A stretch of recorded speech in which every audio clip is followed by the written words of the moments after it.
στο Μοντε Κάρλο, όπου κάθε χρόνο γίνεται η συνάντηση των αντασφαλιστών και κυρίως των στελεχών των μεγαλύτερων αντασφαλιστικών εταιριών στον κόσμο. Φέτος, ποιο είναι το μήνυμα που έχει βγει από αυτή τη συνάντηση? Φέτος γενικώς είναι μια χρονιά η οποία φαίνεται ότι είναι αρκετά ήσυχη. Η κεφαλαιοποίηση των αντασφαλιστών είναι σε επίπεδα ρεκόρ, κάτι που πραγματικά δεν το ανέμεναν οι περισσότεροι αναλυτές. Πάει να ξεπεράσει τα 480 δισεκατομμύρια ευρώ, κάτι το οποίο φυσικά θα αποτελέσει έναν παράγοντα που όλοι πιστεύουν ότι θα οδηγήσει σε μια ομαλή ανανέωση των συμβάσεων φέτος. Από την άλλη μεριά δεν είχαμε φυσικές καταστροφές φέτος προς το καλό των αντασφαλιστών. Συνεπώς, θεωρώντας ότι θα συνεχίσει έτσι μέχρι το τέλος του χρόνου, πιστεύουμε ότι θα έχουμε μια αρκετά ομαλή ανανέωση στον χώρο της ευρωπαϊκής ζώνης τουλάχιστον. Από την άλλη μεριά, οι αντασφαλιστές φοβούνται έντονα τι θα προκύψει από το γεγονός ότι πλέον δεν έχουν απόδοση στα χρήματά τους, γιατί τα interest rates, τα επιτόκια όπως γνωρίζετε, είναι πολύ χαμηλά, κάτι που τους ανησυχεί ιδιαίτερα και πρέπει να γυρίσουν το underwriting τους και τις αποφάσεις τους σε καθαρά τεχνικά κριτήρια.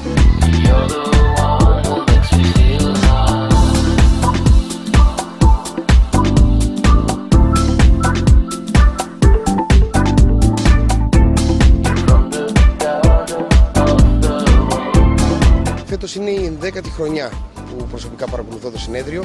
Είναι ένα πολύ ενδιαφέρον συνέδριο, γιατί είναι το μεγαλύτερο συνέδριο αντασφαλιστικών ομίλων στον κόσμο. Παρακολουθείται γενικότερα από όλους τους ομίλους τους αντασφαλιστικούς και φυσικά είναι σε πολύ υψηλό επίπεδο, κάτι που μας βοηθάει να παίρνουμε ένα σημάδι, ένα μήνυμα για το πώς θα είναι οι ανανεώσεις που πρόκειται να έρθουν στους επόμενους 2-3 μήνες.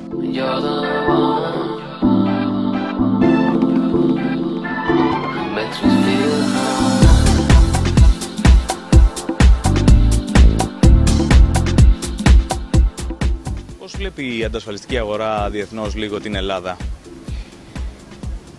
Δύσκολη ερώτηση.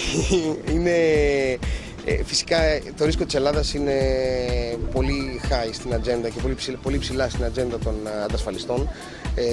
Είναι κάτι το οποίο ανησυχούν ιδιαίτερα, αλλά πλέον πιστεύουμε ότι τους τελευταίους τουλάχιστον 2-3 μήνες έχουμε μια αρκετά έντονη αλλαγή στις ιδέες των αντασφαλιστών, γιατί πλέον βλέπουμε ότι αρχίζουν και σκέφτονται πιο σημαντικά το ρίσκο της Ευρώπης παρά της Ελλάδας. Είναι ένα κομμάτι το οποίο ναι μεν ανησυχεί, αλλά δεν είναι κάτι το οποίο έχουμε δει να έχει προβάλει κάποιο κίνδυνο ή κάποια δυσκολία στις ανανεώσεις των συμβάσεων των ελληνικών εταιριών. Κυλήσανε ομαλά πέρσι και πιστεύουμε ότι θα κινήσουν πολύ ομαλά και φέτος. Έχουμε γενικά ανακατατάξεις στην ελληνική ασφαλιστική αγορά και την αντασφαλιστική αγορά. Είστε έτοιμος να δεχτείτε προκλήσεις καινούργιες? Αυτή είναι η δουλειά μας. Η δουλειά μας είναι να βοηθάμε τους πελάτες, η δουλειά μας είναι να είμαστε δίπλα τους όπου μας χρειάζονται. Οι λύσεις υπάρχουν, το σέρβις είναι σε πολύ υψηλά επίπεδα στην Ελλάδα, έχοντας δει και άλλες χώρες στην Ανατολική Ευρώπη, στη Μέση Ανατολή. Οφείλω να πω πως οι παροχές τουλάχιστον από το κομμάτι των εσιτών στις ελληνικές εταιρείες είναι σε πολύ ψηλό επίπεδο, σε πολύ καλό επίπεδο και πιστεύω ότι θα συνεχίσουν. Από τη δικιά μας τη μεριά θα κάνουμε ό,τι καλύτερο μπορούμε προκειμένου να σταθούμε άξιοι των δυσκολιών που θα μας βάλουν.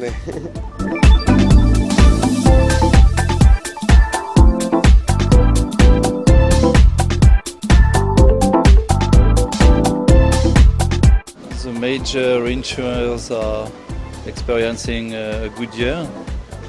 There has not been any large catastrophes since the beginning of the year, so the balance sheets are quite good. It's much better than last year. So the reinsurance industry is strong and is not preoccupied currently. It's very different from last year, and I think there is a lot of talks about continuity of the relationship between insurers and reinsurers, and you can expect from the reinsurance industry to have a long-term relationship with their clients. It's a message in Monte Carlo this year.